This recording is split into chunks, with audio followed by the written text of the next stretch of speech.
Viewers আসসালামু আলাইকুম। কোরআন শিক্ষার নতুন আরেকটি পর্বে আপনাদের সবাইকে স্বাগতম। আমরা হরফ ধরে ধরে বানান করে করে কোরআন শিখছি, তাই ধারাবাহিকতা আজকে আমাদের আরো একটি ক্লাস। গত ক্লাসগুলো যারা দেখেন নাই ডিসক্রিপশন বক্সে লিংক দেওয়া আছে, চাইলে দেখে আসতে পারেন। কোরআন শরীফ শুদ্ধভাবে পড়াটা কিন্তু অত্যন্ত জরুরি, কারণ প্রত্যেক নামাজেই কোরআন আমাদেরকে তেলাওয়াত করতে হয় এবং নামাজ ভঙ্গের অন্যতম কারণের মধ্যে একটি হলো নামাজে কোরআন মাজিদ ভুল তেলাওয়াত করা। তাই আমাদের অন্ততপক্ষে ছোট ছোট কয়েকটা সূরা হলেও আমরা শুদ্ধ করে রাখবো। আমাদের মধ্যে অনেকের একটা চিন্তা থাকে যে আমার কোরআন মাজিদ তেলাওয়াত কি ভুল হচ্ছে নাকি শুদ্ধ হচ্ছে। এখন আমি যদি কোনো হুজুরকে বলি যে আমার কোরআন তেলাওয়াতটা শুনুন, এটা কি শুদ্ধ হচ্ছে নাকি ভুল হচ্ছে, তো আমরা এটা বলতে লজ্জা পাই। তো ইউটিউবে অ্যাভেলেবেল কন্টেন্ট রয়েছে, ভিডিও রয়েছে, আপনারা চাইলে ইউটিউব দেখেও কিন্তু আপনাদের তেলাওয়াত শুদ্ধ করতে পারেন।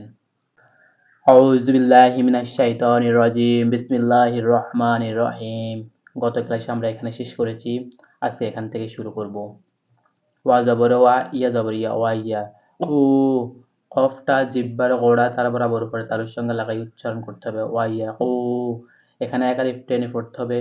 পেশে বামে যদি ওয়াও সাকিন থাকে তাহলে আমরা এক আলিফ টেনে পড়বো। এটা কোরআন মাজিদের যে কোনো জায়গায় হতে পারে। ওয়া ইয়া উ লু, এখানে এক আলিফ টেনে পড়তে হবে। না, নুন জবর না। ওয়া ইয়া লু না, মিম জবর মা, তা খাড়া জবর তা, মাতা। খাড়া জবর, খাড়া জের এবং উল্টা পেশ আমরা কোরআন মাজিদের যেখানেই পাবো এক আলিফ টেনে পড়বো। ওয়া ইয়াকুলুনা মাতা, আপনারাও আমার সাথে সাথে পড়ুন। হা জাল, জাল জবর মিলবে লামের সাথে, হা জাল। ওয়া জবর মিলবে আইনের সাথে, এটা হলকের মধ্যখান থেকে গলাটা চেপে আইনটা উচ্চারণ করতে হবে। হা হা জাল ওয়াহ দু, দাল পেশ দু। এখানে হামজা নুন জের ইন পড়ার কথা, কিন্তু ইকফার অক্ষর কাফ রয়েছে, সেজন্য আমরা ইং করে পড়তে হবে, গুণনা করে। ইং কুং তুম, এখানেও নুন সাকিনের পর যদি ইকফার অক্ষর পাওয়া যায় সেক্ষেত্রে আমরা ইং করে পড়ব এবং গুণনা করে পড়ব। ইং কুং তুম, তামিম পেশতুন, ইং কুং তুম। সখরা স, একালি টেনে পড়তে হবে, দাল জেদি স দি, ইন।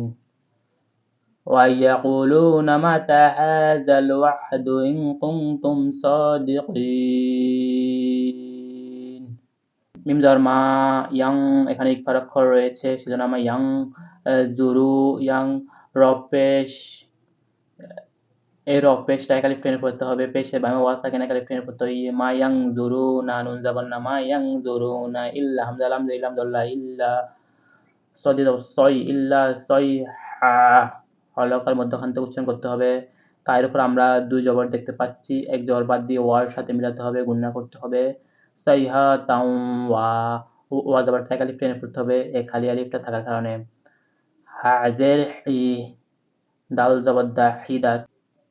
সাইহা তাও ওয়াহিদা, ওয়াহিদা। তাং, তা দুই জবর তাং, তাহ, তা হামজা ধর তা, এটাকে আমরা হামজা ধরে পড়বো, অনেকে এটাকে লাম ধরে মিলায়, কিন্তু এটা যদি ডান পাশে থাকে সোজা, যদি যদি এভাবে ডান পাশে থাকে তাহলে আমরা এটাকে হামজা ধরবো, আর যদি সোজা এসে বাম পাশে যায় তাহলে এটা আমরা লাম ধরে পড়বো।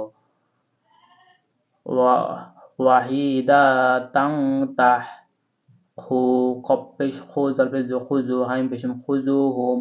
ওয়া জবর ওয়া, হামিম পেশ হুম, ওয়া হুম। ইয়া, এই খজের মিলবে সদের সাথে, ওয়াইয়া খিসিমুন। এই মিম পেশ মিলবে ওয়ার সাথে, মিম পেশ মিলবে নুনের সাথে। ইয়া খিসিমুন।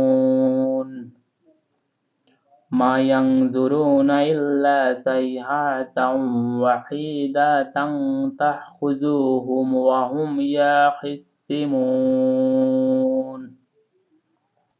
ফা জবর ফালাম জল্লা, ফালা, ইয়াস, এটা সফির অক্ষর সিন, সেজন্য আমাদেরকে সিজ দিয়ে পড়তে হবে। ফালা ইয়াস তা তি, তইয়া যে তি, আমরা অনেকে এটাকে তা পড়ি, এটাকে তা পড়তে হবে কিন্তু এটাকে ত পড়তে হবে।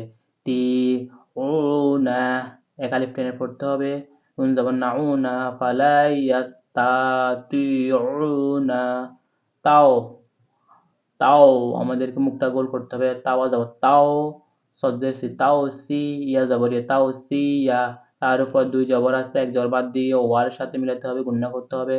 তাওসিয়া তাও ওয়া, লা, লাটাতে তিন আলিফ টেনে পড়তে হবে। হামজা জের ই, এ লাম খা যাব লা, এটা এখানেও তিন আলিফ পড়তে হবে। এই চিহ্নটা আমরা কোরআন মাজিদের যেখানেই দেখবো তিন আলিফ টেনে পড়বো। হামজা হা যাব আহ, লাম জের লি আহলি, হামিম জের হিম আহলিহিম, ইয়ারজিউন, ফালা ইয়াস্তাতিউনা তাওসিয়াতাও ওয়ালা ইলা আহলিহিম ইয়ারজিউন। সাদাকাল্লাহু মাওলানা আযীম। আর এই ধরনের ভিডিও পেতে আপনারা চ্যানেলটা সাবস্ক্রাইব করে রাখবেন, কমেন্ট করে জানাবেন ভিডিওটা কেমন হয়েছে। ধন্যবাদ। আসসালামু আলাইকুম।